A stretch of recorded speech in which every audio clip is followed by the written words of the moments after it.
नमः शिवाय। अब तक हमने विद्वेश्वर संहिता का पाठ किया था। अब आगे की कथा में रुद्र संहिता का पाठ शुरू होने वाला है। तो अपने अब रुद्र संहिता के पाठ का गुणगान करेंगे और मेरे द्वारा आप श्रवण करिएगा। तो आज से हम अपने अध्याय 4-5 का पठन करेंगे। नारद जी का शिव तीर्थों में भ्रमण, शिव गणों को सापों द्वार की बात करना बताना तथा ब्रह्मलोक में जाकर ब्रह्मा जी से शिव तत्व के विषय में प्रश्न करना। सूत जी कहते हैं, महर्षियों, भगवान श्री हरि के अंतर ध्यान हो जाने पर मुनि श्रेष्ठ नारद शिव लिंगों का भक्ति पूर्वक दर्शन करते हुए पृथ्वी पर विचरने लगे। ब्राह्मणों, भूमंडल पर घूम फिरकर उन्होंने भोग और मोक्ष देने वाले बहुत से शिवलिंगों का प्रेम पूर्वक दर्शन किया है। दिव्यदर्शी नारद जी भूतल के तीर्थों में विचर गए हैं और इस समय उनका चित्त शुद्ध है। यह जानकर वे दोनों शिवगण उनके पास गए। वे उसके दिए हुए साप से उद्धार की इच्छा रखकर वहां गए थे। उन्होंने आदरपूर्वक मुनि के दोनों पैर पकड़ लिए और मस्तक झुकाकर भली भांति प्रणाम करके शीघ्र ही इस प्रकार कहा। शिवगण बोले, ब्राह्मण, हम दोनों शिव के गण हैं। हमने ही आपका अपराध किया है। राजकुमारी श्रीमती के स्वयंवर में आपका चित्त माया से मोहित हो रहा था। उस समय परमेश्वर की प्रेरणा से आपने हम दोनों को श्राप दे दिया था। वहाँ कुछ में जानकर हमने चुप रह जाना ही अपनी जीवन सुरक्षा का उपाय समझा। इसमें किसी का दोष नहीं है। हमें अपने कर्म का ही फल प्राप्त हुआ है। प्रभु, अब आप प्रसन्न होइए और हम दोनों पर अनुग्रह कीजिए। नारद जी ने कहा, आप दोनों महादेव जी के गण हैं और सत्पुरुषों के लिए परम सम्मानीय हैं। अतः मेरे मोह रहित एवं सुखदायक यथार्थ वचन को सुनिए। पहले निश्चय ही मेरी बुद्धि भ्रष्ट हो गई थी, बिगड़ गई थी और मैं सर्वथा मोह के वशीभूत हो गया था। इसलिए आप दोनों को मैंने शाप दे दिया था। शिवगणों, मैंने जो कुछ कहा है वह वैसा ही होगा, तथापि मेरी बात सुनिए। मैं आपके लिए शापोद्धार की बात बता रहा हूँ। आप लोग आज मेरे अपराध को क्षमा कर दे। मुनिवर विश्रवा के वीर्य से जन्म ग्रहण करके आप संपूर्ण दिशाओं में प्रसिद्ध कुंभकर्ण रावण राक्षस राज का पद प्राप्त करेंगे और बलवान वैभव से युक्त तथा परम प्रतापी होंगे। समस्त ब्रह्मांड के राजा होकर शिव भक्त एवं जितेंद्रिय होंगे और शिव के ही दूसरे स्वरूप श्री विष्णु के हाथों मृत्यु पाकर फिर अपने पद पर प्रतिष्ठित हो जाएंगे। सूत जी कहते हैं, महर्षियों, महात्मा नारद मुनि की यह बात सुनकर वे दोनों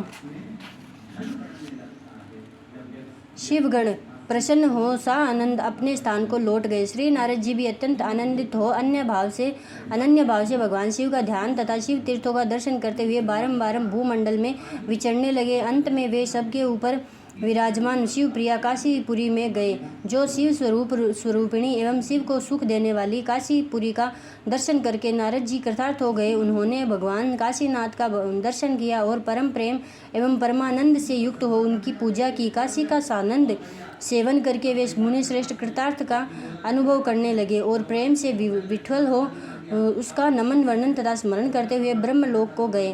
निरंतर शिव का स्मरण करने से उनकी बुद्धि शुद्ध हो गई थी। वहां पहुंचकर शिव तत्व का विशेष रूप से ज्ञान प्राप्त करने की इच्छा से नारद जी ने ब्रह्मा जी को भक्ति पूर्वक नमस्कार किया और नाना प्रकार के स्तोत्रों द्वारा उनकी स्तुति करके उनसे शिव तत्व के विषय में पूछा। उस समय नारद जी का हृदय भगवान शंकर के प्रति भक्ति भावना से परिपूर्ण था।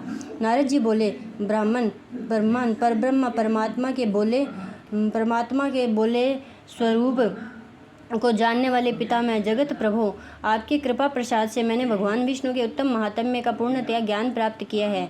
भक्ति मार्ग, ज्ञान मार्ग, अत्यंत दुस्तर तपो मार्ग, दान मार्ग तथा तीर्थ मार्ग का भी वर्णन सुना है, परंतु शिव तत्व का ज्ञान मुझे अभी तक नहीं हुआ है। मैं भगवान शंकर की पूजा विधि को भी नहीं जानता।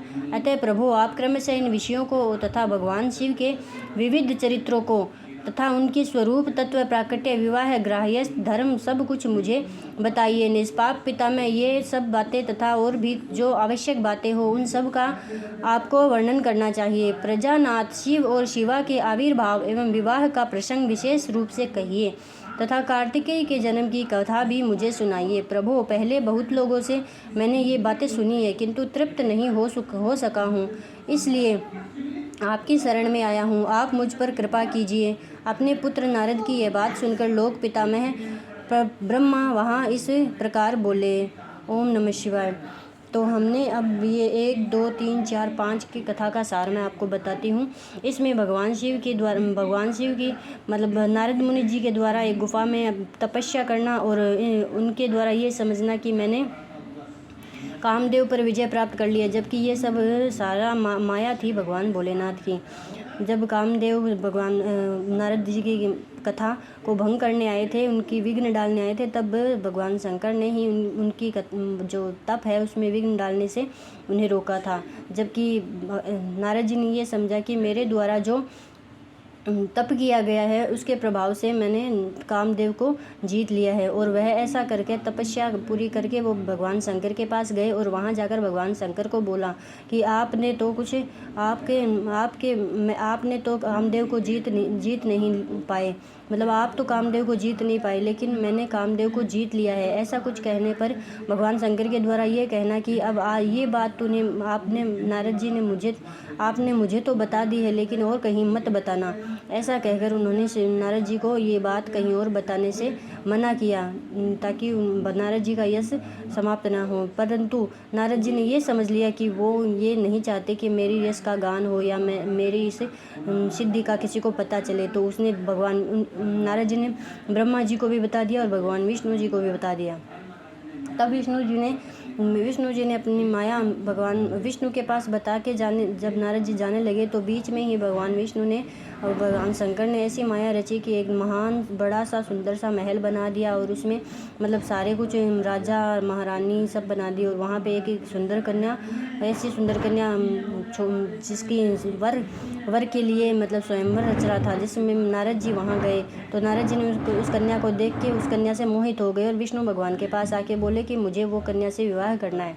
तो ऐसा एक आग्रह करने पर भगवान विष्णु ने नारद जी को मतलब वो उसके माया से बाहर निकालने के लिए नारद जी को स्वरूप तो अब भगवान विष्णु के जैसा दे दिया और मुँह वानर जैसा दे दिया।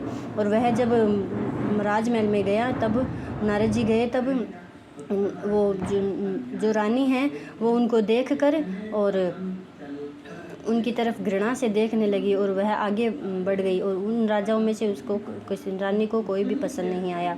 फिर विष्णु भगवान सुंदर रूप लेके वहाँ गए और रानी के द्वारा देखने पर और रानी ने अपनी वरमाला जो है विष्णु भगवान के गले में डाल दी। और फिर जो विष्णु भगवान को देखकर नारद जी क्रोध से मतलब क्रोधित हो गए और नारद जी विष्णु भगवान के पास जाकर विष्णु भगवान को शाप दे दिया कि आप भी पृथ्वी पर जाकर जो है वानर के जैसा मुंह होगा और आपके सेना भी वानर ही होगी, आपके सहायता करने वाले भी वानर ही होंगे। इस प्रकार इस कथा का एक अध्याय से लेकर 5 अध्याय तक का सार मैंने आपको बता दिया है। आगे की कथा का श्रवण हम